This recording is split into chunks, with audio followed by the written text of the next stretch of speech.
राम विरह और सीता की खोज। रामायण कथा अरण्यकांड। हिंदी। मारीच को मारकर जब राम लौट रहे थे तो लक्ष्मण उनको सामने से आते हुए दिखाई दिए।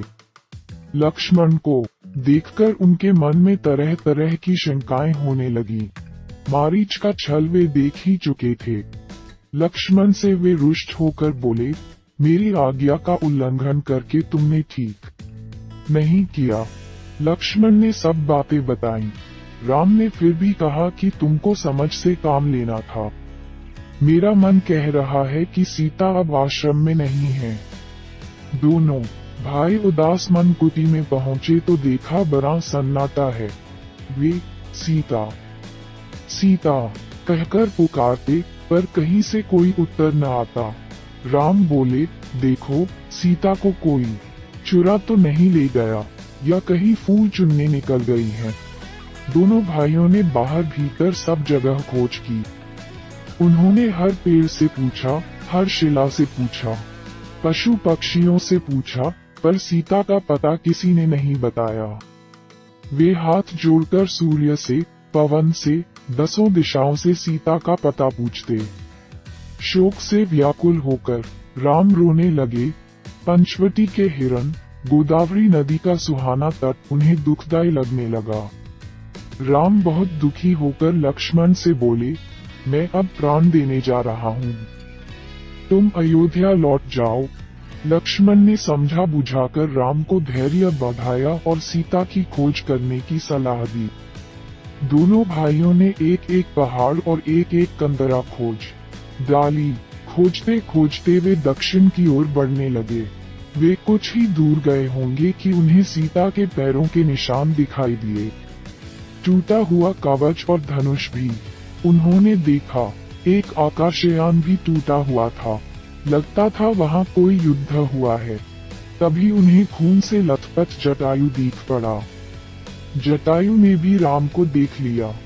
उसके मुंह से रुधिर गिर रहा था, फिर भी वह हिम्मत करके बोला, तुम जिस देवी की खोज कर रहे हो, उसे लंका का राजा रावण हर ले गया है। उसी ने मेरी यह दुर्गति कर दी है। तुम दक्षिण की ओर जाओ और सीता की खोज करो। इतना कहते कहते उसकी जीभ लड़खड़ाने लगी और आंखें बंद हो गई। राम ने धनुष बाण फेंककर गिद्धराज को गोदी में उठा लिया और उसके लिए विलाप करने लगे। उन्होंने लक्ष्मण से कहा, देखो इस पक्षी ने भी हमारे लिए प्राण दे दिए।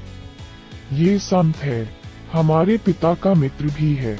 तुम वन से लकड़ियां बीन लाओ, मैं इसका दाह संस्कार करूंगा। तब सक्रोध निशिचर खिसियाना, कारेसी परम कराल कृपाना। काटेसी पंख परा खर धरनी, सुमिरी राम करी अद्भुत करनी। जटायु को जलांजलि देकर राम लक्ष्मण एक घने जंगल में पहुँचे। सामने देखा तो कबंध नाम का एक बहुत बड़ा दानव उनकी रास्ता रोके खड़ा था। उसका पेट बहुत बड़ा था, सिर था ही नहीं। उसने एक एक हाथ से दोनों भाइयों को पकड़ लिया और अट्टहास करते हुए बोला, भगवान ने आज घर बैठे भरपेट भोजन दिया है। मैं कई दिन से भूखा था। राम लक्ष्मण ने अपनी अपनी तलवारें निकाली और उसकी भुजाएं काट डाली। कबंध व्याकुल होकर पृथ्वी पर गिर पड़ा। राम के स्पर्श से उसकी बुद्धि शुद्ध हो गई। उसने राम लक्ष्मण के बारे में जानना चाहा। राम ने उसे अपने बारे में सब बताया। कबंध बोला, मेरा दाह संस्कार कर दे तो बड़ी कृपा होगी। उसने ये भी कहा कि सीता के बारे में मुझे कुछ मालूम तो नहीं है, परंतु मैं एक उपाय बताता हूँ। यहाँ से दक्षिण पश्चिम की ओर ऋषमुख नामक एक पर्वत है। वहाँ मंत्रियों सहित सुग्रीव नाम का एक वानर रहता है। उससे मिलिए, उसकी मदद से सीता का पता लग जाएगा। पहले आपको पंपा नाम का सरोवर मिलेगा। सरोवर के किनारे मतंग ऋषि का आश्रम है। आश्रम में ऋषि की शिष्या शबरी होगी। उससे भी मिले। कबंध मर गया। राम लक्ष्मण ने उसका दाह संस्कार कर दिया। राम के स्पर्श से वह शाप मुक्त हो गया।